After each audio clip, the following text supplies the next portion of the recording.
train your legs. That's right, look after your legs. You've got to, last time I checked. All right, let's have a look at it. Why is the subject of today train your legs? And when we say that, I'm talking strength training, cardiovascular training, remedial work, anything, even walking. All right, your legs are ordinarily the biggest part of our body, the biggest limbs. They go from the hip joint all the way down to, let's say, right down to the ankle joint, but let's include the feet as well because they're hanging off your ankles, your legs.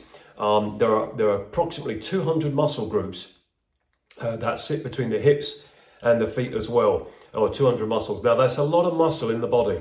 We've got the longest muscles in the body that running the length of the thigh, the quadriceps, that they contain a few muscle groups, vastus medialis, vastus lateralis, the rectus femoris, the vastus medialis oblique, the sartorius, all at the front or inside. You've got the adductor muscles. Technically they're built into the leg, but they also come part of the hip joint as well. You've got the adductors on the inside, the abductors on the outside. Of course, the glutes, yeah, it's still behind and just below the hip, but part of the leg, I would call it. And of course, at the back, your hamstrings, what we call the biceps femoris. Okay, so enough of that mumbo jumbo, all the Latin words, those fancy Latin words that I learnt when I was studying to be a sports massage therapist, the muscles of the legs, okay, from the hips all the way down to the feet.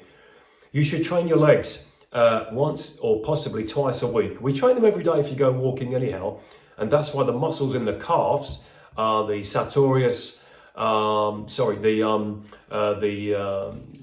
the calf muscles, excuse me, it's gone. Okay, so let's have a look at, you've got the gastrocnemius, excuse me, and the soleus.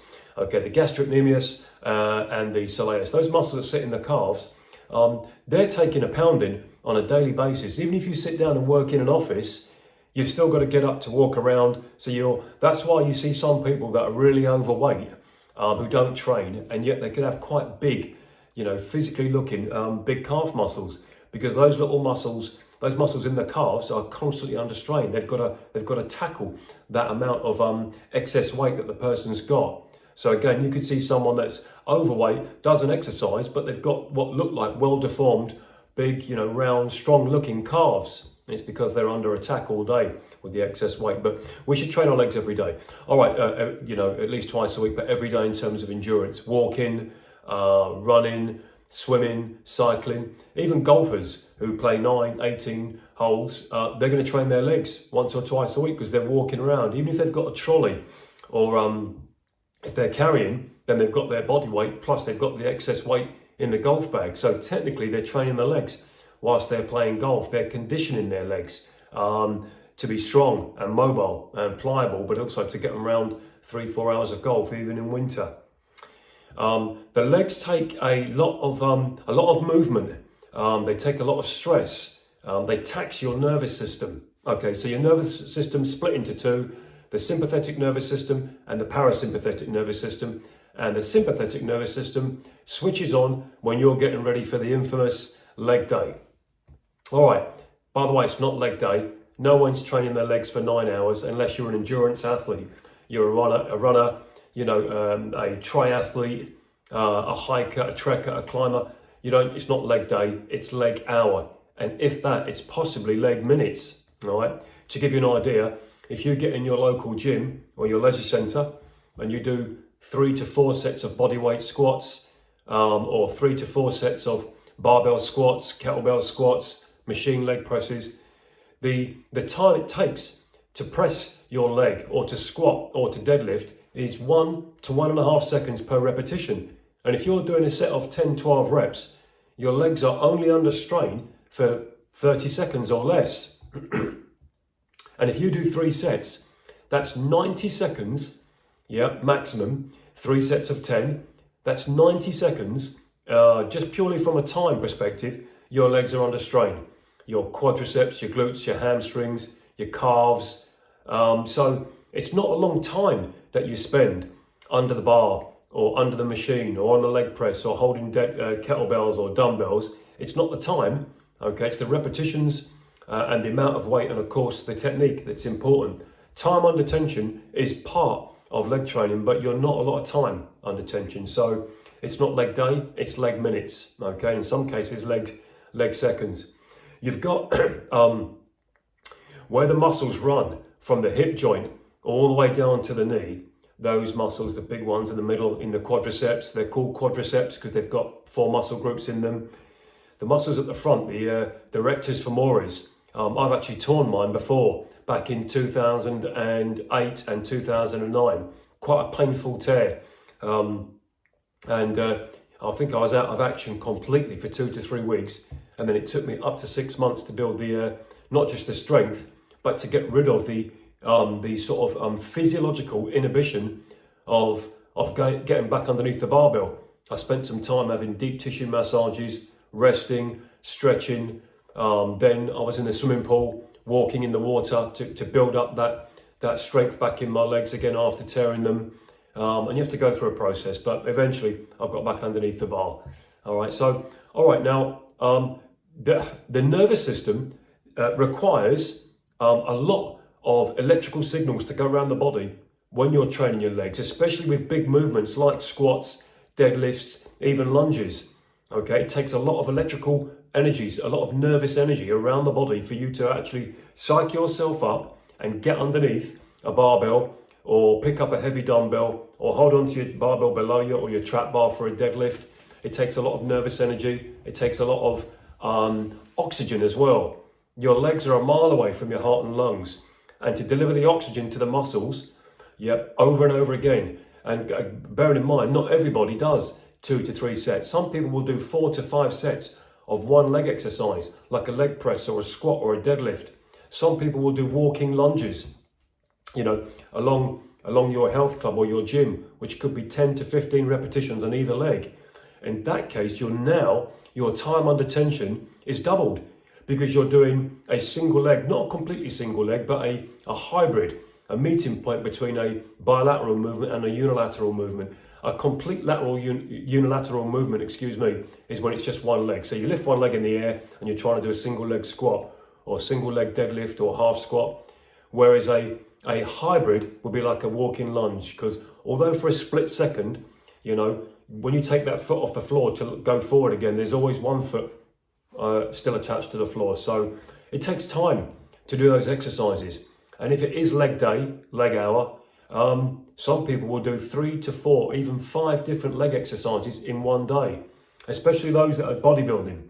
If they're doing hypertrophy splits or muscle splits, when they're just going to target, their lower body on a Monday, that takes a lot of energy. It takes a lot of energy. It takes a lot of motivation. It takes a lot of self-discipline, encouragement, because he or she knows that the next day, up to 4 or 5 days, even with experienced lifters, those muscles are going to ache. And of course, ordinarily, it's the glutes. Yeah, sometimes the thighs, but when the glutes ache, they can take up to a week to recover. When I say a week to recover, I don't mean you can't train your glutes again or you can't move your hips again, but actually for that soreness to completely subside. And what's sore to someone might not be that sore to someone else. So bear in mind, you're looking at anything between, I would say, 24 to 72 hours, 2 to 3 days, 48 to 72 hours, 2 to 3 days for those big muscle groups to recover, at least to a point when you can move freely again. And for beginners or those that are advanced level that really train their legs to such a degree, it can take all week to recover. And I suspect that's why some people who train their legs to failure or to near failure don't want to go back in the gym again for days. Even if they could train their top half, chest, back, arms, abdominals, obliques, because you can. But the reason being is their nervous system is taxed to such a degree, they feel tired, sleepy, they're slurring their words, they're always jet lagged. And it's because the nervous system has taken so much out of their body, that they feel taxed. They don't want to go and train again, even though you could go back in the gym the next day and train the top half of your body. So I suggest if you're quite new to strength exercises, yes, train your legs once or twice a week, put a few days between them. Train your quadriceps and hamstrings one day, train your glutes and calves on another day, 2, 3, 5 days later. And that way you will keep exercising your legs. Now, it's ordinarily when people train their legs, they tend to stand in front of a mirror. Okay, so if you're in your health club, your gym, your hall, or with your trainer, ordinarily you're going to look forward, There could be a mirror in front of you and you're going to look to see how you look. Okay, your posture, your balance. If you're wearing shorts or even leggings, you can sort of see your muscularity, see it working, which I always think is a good way to gauge. Okay, you feel it, but also you see it as well.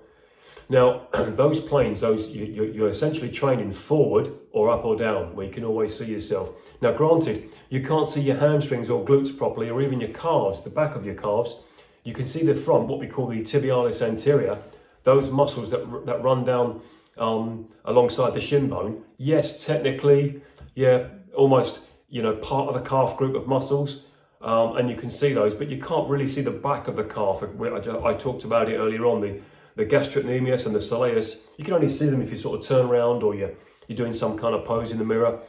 But make sure that when you train your legs as well, you also train left and right, okay, on different planes. You're like an athlete, like someone who would play football, basketball, boxing, combat sports, tennis, even dancers. Move left and right as well. What that's going to help you do is work on your stability and your balance and your agility, but it will help you strengthen the muscles inside the thighs, the adductors, and muscles on the outside of the thighs towards the hips called the abductors. And then of course the medial part of the glutes, the outside of the glutes, left and right, okay? And often women will want to train those adductors on like a seated adductor machine where you're pulling your knees together. They're not they're not unique just to women's exercise, but if you go to your local gym or leisure centre, 9 times out of 10, you're going to see women on there. Maybe once or twice, in a week, you'd see a bloke, a man on the adductor or the abductor, where you're opening the hips. The knees are drawing out against some form of resistance in your machine. They would have almost the same effect on a man as they would do on a woman, okay? Only we're predominantly stronger, so we might lift heavier weights, we might put the pin further down in the stack. But if a woman does abducting and adducting on a weekly basis for months, if not years, she could be stronger just in that plane of movement. The downside to that is you're sat down, okay? So you're essentially sat on your glutes and hamstrings. You're isolating the glutes and hamstrings away from the adductors or abductors, so you're not really working them. Maybe a little bit in the medial glute. What I would say is to stand up when you're going to train those muscle groups. Hold a dumbbell out in front of you, hold one to the side, put your feet inside some resistance bands that are anchored low to the floor around your calves or even around your knees.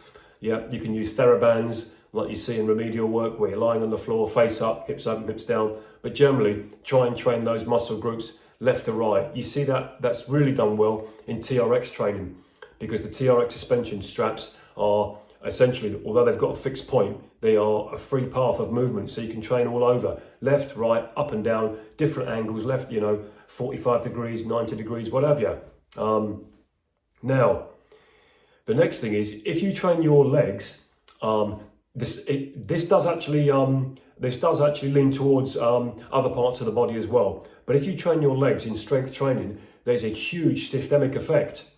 Yeah, so if you're training your upper legs, quadriceps, glutes and hamstrings, your upper body, your torso will still benefit from it. And the reason being, the nervous energy, the cardiovascular benefits of it, because it's going to get your heart rate up so high, you're going to actually push blood cells around the body.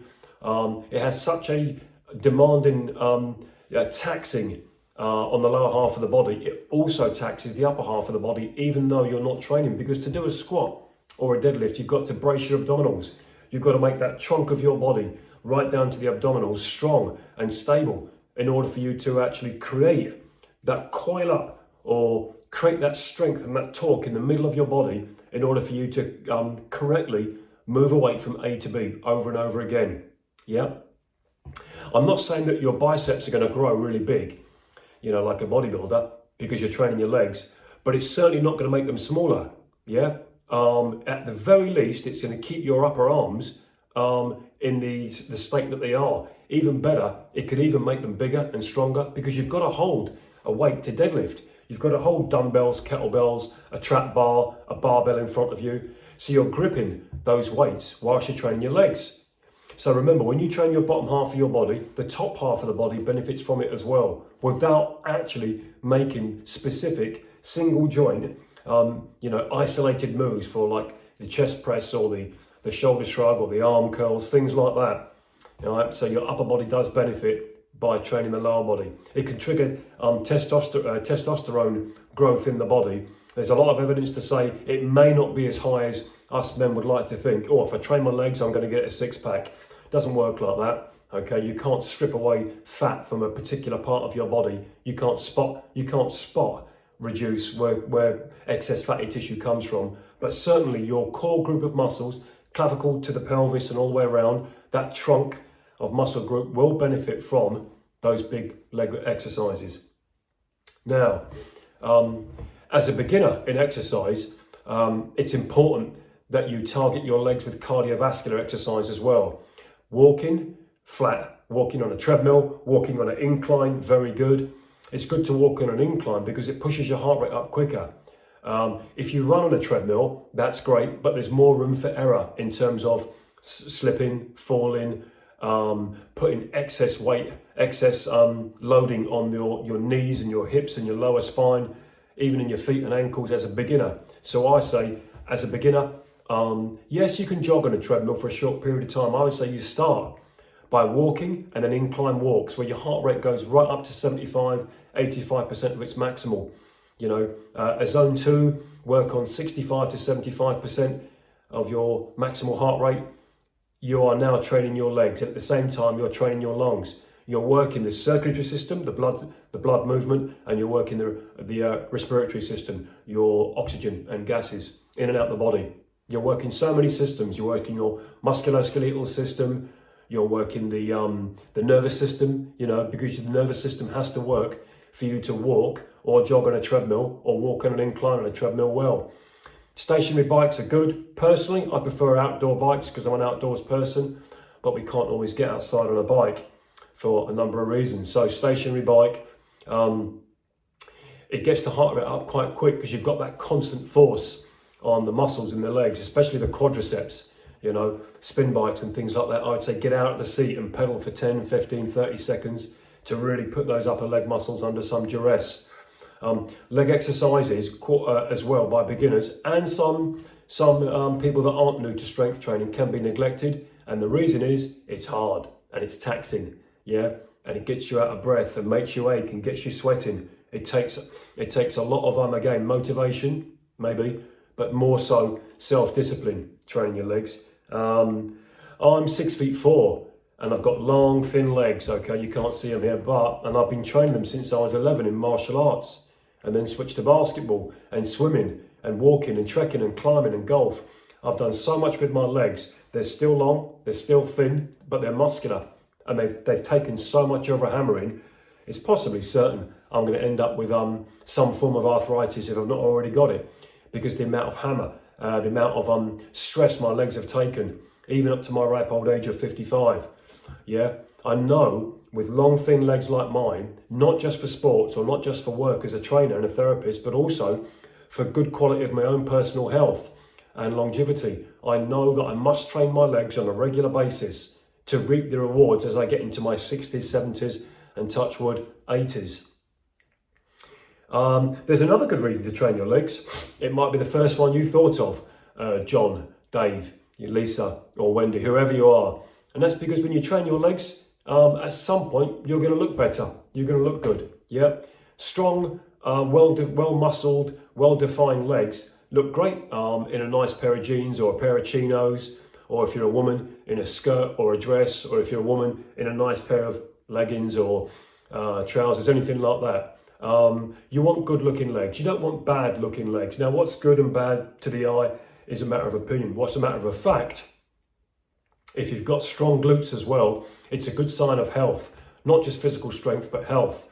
I don't mean this kind of mania that we've seen over the last 10 to 15 years of girls, women, spending half of their existence in health clubs and gyms training their glutes because they want a big, round, muscular, almost at some point, comically big rear, derriere, glutes, whatever you call it. I can understand training them for health and for strength, but I've seen some women with absolutely enormous glute muscles, an enormous bum, for want of a better word.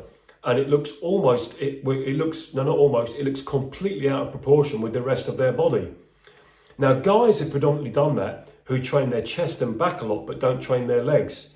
Some men that go to the gym that have got a strong chest, strong back, can do bench pressing, don't train their legs, or they always train with tracksuit bottoms on, or, and they don't train them because it takes so much out of them. They only want big arms and a big chest.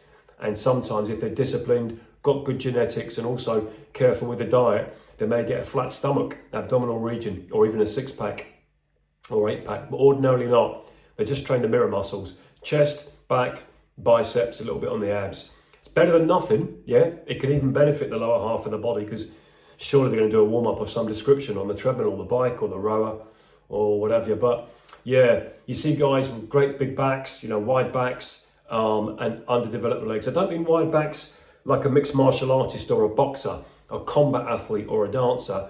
Those guys have got quite sometimes wide backs, but they're in proportion to their long, what appear to be long, thin, narrow legs. But often those legs are they're strong, they're pliable, they're powerful.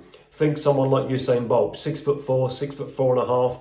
He looked long and gangly, but if you were close enough to him in his prime, those legs were packed full of muscle.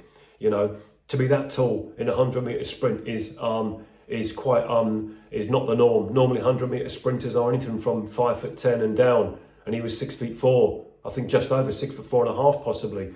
But trust me, when you thought Usain Bolt was tall and gangly, he may have been tall compared to the other sprinters, but those legs, the upper legs and the calves, were still packed full of visible muscle. All right, now, there's one last thing when you're training your legs as well, keeping your legs strong, and that is that your leg strength is absolutely crucial to your all-cause mortality charts, or the health in the future, certainly from 40 and above. Someone would go even younger, but certainly from 40 and above, it is paramount you work on leg strength, okay, in all different planes of movement. Because that day you take a fall on the high street, the day you slip over on the hill, the day you stop off the train and your footing's wrong and you take a fall or you take a wobble, you slip on the ice, you get out of bed, you're working in the house, you're picking something up. If your legs are weak and poorly conditioned, not only will you hurt your leg or your legs, you could do serious damage to your lumbar spine, your lower back. Yeah, everything's connected. And what you don't want is a bad back, a chronic long-term back injuries, because your glutes are poorly conditioned or they're not strong enough to take the strain. So what happens is the lower back does all the work. If you're an office worker, sedentary position at work, you should absolutely start exercising your legs today, not tomorrow. Okay, you want a good set of pins, as they say in the UK. All right then. My name's Tristan Lowe. The channel's Health No Filter. That's today's, I said, short discussion. I've gone on for 22, 23 minutes now. And actually, when we're thinking about it, to train your legs could talk days and days and days about it. But I won't bore myself, let alone you. All right, Health No Filter. You can find me on YouTube, Spotify, Apple Podcasts, Amazon Music, Facebook and LinkedIn. If you'd like to have a free consultation with me, please like and subscribe to the channel, send me a message or email me at info@goodcondition.co.uk. Feel free to ask me anything, I'll be happy to answer. Until the next one, thanks for watching, thanks for listening. Take care everybody, take friends, good care of your friends and family, excuse me. Until the next one, bye for now.